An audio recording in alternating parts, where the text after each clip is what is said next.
আমরা ইতিহাসের যখনই কোনো সভ্যতা নিয়ে আলোচনা করেছি তখন চেষ্টা করেছি সেই সভ্যতার ইতিহাসের ভেতরে ঢুকে সেই সভ্যতার সম্পর্কে জানার।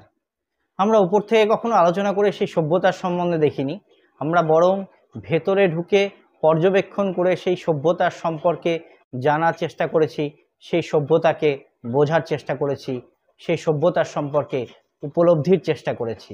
শুভ্রস একাডেমির যারা নিয়মিত দর্শক আছেন তারা জানবেন এর আগেও আমরা আর্য সভ্যতার ইতিহাস, ইস্টার দ্বীপের মোয়াই এবং হরপ্পা সভ্যতার ধ্বংসের কারণ সম্পর্কে আলোচনা করেছি। যদি এখনও ভিডিওগুলি না দেখে থাকেন তাহলে উপরের এই আই বাটনে প্রেস করে আপনারা ভিডিওগুলো দেখে নিতে পারবেন। আজকেও আমরা এমনই এক সভ্যতার ইতিহাস সম্পর্কে জানব যার নাম মেসোপটেমিয়ার সভ্যতা। সুদূর অতীতে মানবজাতি যখন সভ্যতার ধাপগুলো ধীরে ধীরে পার করছিল তখন টাইগ্রিস এবং ইউফ্রেটিস নদীর তীরে গড়ে উঠেছিল এক আশ্চর্য সভ্যতা যার নাম মেসোপটেমিয়ার সভ্যতা। গ্রিক শব্দ মেসোস কথাটির অর্থ হচ্ছে মধ্য এবং পটেমাস শব্দের অর্থ হচ্ছে নদী, অর্থাৎ এর নামকরণের সার্থকতা হচ্ছে দুই নদীর মধ্যবর্তী স্থানে যে সভ্যতা গড়ে উঠেছিল তাকেই আমরা মেসোপটেমীয় সভ্যতা বলি। বর্তমানে ইরাক, সিরিয়ার উত্তরাংশ, তুরস্কের কিছু অংশ এবং ইরানের খুজেস্তান অঞ্চলগুলো নিয়ে গঠিত হয়েছিল এই বিশাল প্রাচীন মানব সভ্যতার আঁতুড়ঘর। আজ আমরা এই মেসোপটেমীয় সভ্যতার গভীরে ডুব দিয়ে জেনে নেব কিভাবে এই সভ্যতা আধুনিক সমাজের অনেক কিছুর ভিত্তি স্থাপন করেছিল। খ্রিস্টপূর্ব 6000 অব্দ থেকেই কিছু কিছু করে জনগোষ্ঠী এই উর্বর এলাকায় এসে বসবাস করতে শুরু করে। এই সময় বিশেষত মানুষ এই উর্বর মৃত্তিকাকে পেয়ে নিজেদের যাযাবর জীবনযাপন পরিত্যাগ করে স্থায়ীভাবে বাসস্থানের ঠিকানা খুঁজে নেয় এবং ধীরে ধীরে 3500 থেকে 3000 অব্দের মধ্যে এই মেসোপটেমীয় সভ্যতার উন্মেষ ঘটে। এই মেসোপটেমীয় সভ্যতা কিন্তু কোনো একক সভ্যতা ছিল না, বরং এই সভ্যতা ছিল কয়েকটি শক্তিশালী সাম্রাজ্যের সমষ্টি, যেমন সুমেরীয়, আক্কাদীয়, ব্যাবিলনীয় এবং অ্যাসিরীয় সভ্যতা। তবে মেসোপটেমীয় সভ্যতায় সবচেয়ে গুরুত্বপূর্ণ সভ্যতা ছিল সুমেরীয় সভ্যতা।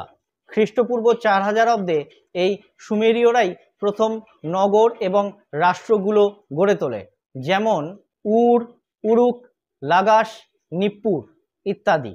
সুমেরীয়দের উরুক শহরটি ছিল তৎকালীন বিশ্বের বৃহত্তম শহর, যার জনসংখ্যা ছিল প্রায় 60,000 থেকে 80,000 পর্যন্ত। সুমেরীয়রা শুধুমাত্র নগর নির্মাণই করেননি, তারা বহু যুগান্তকারী আবিষ্কার করেছেন যা মানব জাতির কাছে এক বড় উপহার। সুমেরীয়দের সবচেয়ে বড় আবিষ্কার ছিল লিখন পদ্ধতির আবিষ্কার। তাদের লিপির নাম ছিল কিউনিফর্ম বা কিলকাকার লিপি। এই লিপিতে তারা ধর্ম, আইন, দৈনন্দিন জীবনের হিসাব, সাহিত্য ইত্যাদি লিখিত অবস্থায় রেখেছিল।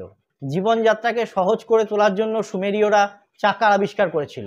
তারা কৃষিকাজ এবং সেচ ব্যবস্থায় লাঙল ব্যবহার করে আধুনিক পদ্ধতিতে চাষবাস করত। এই সুমেরীয়রাই কিন্তু 60 ভিত্তিক সংখ্যা পদ্ধতি অর্থাৎ সেক্সোডেসিমাল সিস্টেম আবিষ্কার করেছিল।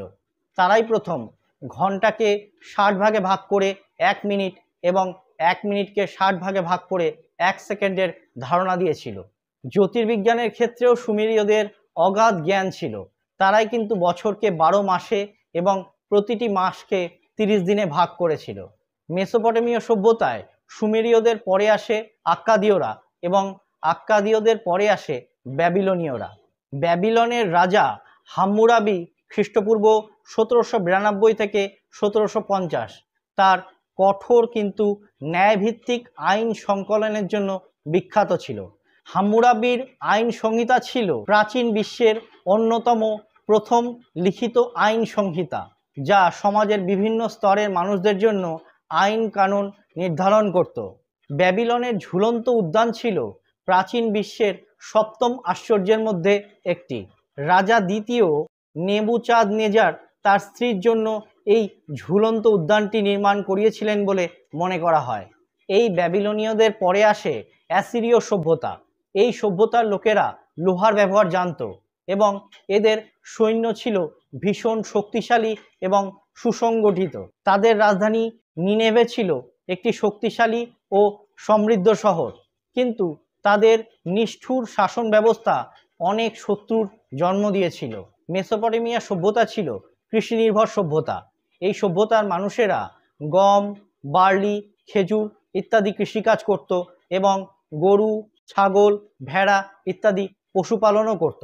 তাদের সমাজ ব্যবস্থা ছিল শ্রেণীবদ্ধ, যেখানে রাজা, পুরোহিত, যোদ্ধা, বণিক, কৃষক, দাস সকলেই ছিল। ধর্ম তাদের দৈনন্দিন জীবনের অবিচ্ছেদ্য অংশ ছিল। তারা বহু দেবদেবীকে পূজা করত এবং জিগুরাত নামে বিশাল মন্দির তৈরি করেছিল, যা ছিল তাদের ধর্মীয় ও সামাজিক জীবনের কেন্দ্রবিন্দু। শিল্পকলা এবং সাহিত্যেও মেসোপটেমীয় সভ্যতা অসাধারণ খ্যাতি অর্জন করেছিল। গিলগামেশ মহাকাব্য পৃথিবীর প্রাচীনতম লিখিত মহাকাব্যগুলোর মধ্যে অন্যতম, যা বন্ধুত্ব, মৃত্যু এবং অমরত্বের অনুসন্ধানের এক অসাধারণ গল্প বলে। এরা পোড়ামাটির ইট দিয়ে ঘরবাড়ি নির্মাণ করত এবং প্রচুর শিল্প ও ভাস্কর্যের নির্মাণও করেছিল। চিকিৎসাবিদ্যা এবং জ্যোতির্বিদ্যায় এদের জ্ঞান ছিল অপরিসীম। মেসোপটেমীয় সভ্যতাও কিন্তু অন্যান্য সভ্যতার মতোই এক অজানা কারণেই হারিয়ে গেছিল এই পৃথিবীর বুক থেকে।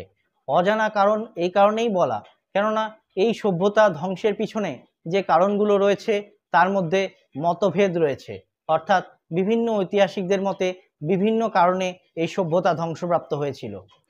প্রথমত যেই কারণটি উঠে আসে সেই কারণটি হচ্ছে লবণাক্ততা বৃদ্ধি।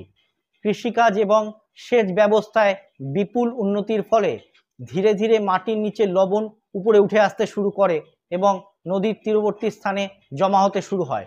এর ফলে কৃষিকাজের জন্য এই জমি ধীরে ধীরে অনুপযোগী হয়ে ওঠে। দ্বিতীয় কারণটি হচ্ছে দীর্ঘদিন খরা এবং ধুলার ঝড়। কিছু ঐতিহাসিক মনে করেন এই মেসোপটেমীয় সভ্যতায় দীর্ঘদিন ধরে খরা চলেছিল এবং এর ফলে প্রচুর ধুলার ঝড় সৃষ্টি হয়, যা এই সভ্যতা ধ্বংসের একটি কারণ হতে পারে। এই সভ্যতা ধ্বংসের তৃতীয় কারণটি হচ্ছে টাইগ্রিস এবং ইউফ্রেটিস নদীর গতিপথের পরিবর্তন। কিছু ঐতিহাসিকদের মতে এই মেসোপটেমীয় সভ্যতা ধ্বংসের সময় এই ইউফ্রেটিস এবং টাইগ্রিস নদীর গতিপথ পরিবর্তন হয়। এর ফলে সেচের কাজের জন্য এবং জলের অভাবে এই সভ্যতা ধুঁকতে শুরু করে এবং ধীরে ধীরে পতনের দিকে অগ্রসর হয়। চতুর্থ কারণ হিসাবে কিছু ঐতিহাসিক বলেছেন জনসংখ্যা বৃদ্ধি হচ্ছে এই সভ্যতার ধ্বংসের অন্যতম কারণ। কিছু ঐতিহাসিকদের মতে এই সময় কিছু শহরের জনসংখ্যা এত পরিমাণ বৃদ্ধি পেয়েছিল যে তারা সঠিক পরিমাণে খাদ্যদ্রব্য, বাসস্থান সংগ্রহ করতে হিমশিম খাচ্ছিল, যার ফলে এই সভ্যতা ধীরে ধীরে পতনের দিকে অগ্রসর হয়। এবং কিছু ঐতিহাসিকদের মতে নিজেদের ভেতরের গোষ্ঠীকন্দল ও বহিরাগত শত্রুর আক্রমণের ফলে এই বিশাল আশ্চর্য মেসোপটেমীয় সভ্যতা ধ্বংসপ্রাপ্ত হয়। তবে একদল ঐতিহাসিক মনে করেন এই মেসোপটেমীয় সভ্যতার ধ্বংসের পিছনে অলৌকিক কোনো শক্তির হাত থাকতে পারে, কেননা এই মেসোপটেমীয় সভ্যতার একদল মানুষ এই সময় ধর্ম, পূজা অর্চনাকে এতটাই প্রাধান্য দিত এবং নতুন কিছু মন্ত্রশক্তি এবং অভিজ্ঞতার দ্বারা তারা এমন কিছু অপ্রাকৃতিক জিনিসপত্র বা অপ্রাকৃতিক বস্তুকে পৃথিবীতে আহ্বান করতে শুরু করে, যার ফলে এই বিশাল মেসোপটেমীয় সভ্যতা ধ্বংসপ্রাপ্ত হয়। আপনাদের কি মনে হয় এই মেসোপটেমীয় সভ্যতার ধ্বংসের পিছনে কার হাত থাকতে পারে? শুধুমাত্র কি কিছু প্রাকৃতিক কারণেই এত বড় সভ্যতা ধ্বংসপ্রাপ্ত হয়ে যেতে পারে, নাকি কোনো অলৌকিক শক্তির প্রভাবে এই সভ্যতা চিরতরে মুছে গেছিল পৃথিবীর থেকে? আপনাদের মতামত জানাবেন কমেন্ট বক্সে কমেন্ট করে। আজকের সেশন আপনাদের কেমন লাগলো তা অবশ্যই জানাবেন। এরপর দেখা হবে অন্য একটি ভিডিওতে অন্য একটি টপিক নিয়ে। ততক্ষণ পর্যন্ত সকলে ভালো থাকুন, সুস্থ থাকুন আর পড়তে থাকুন।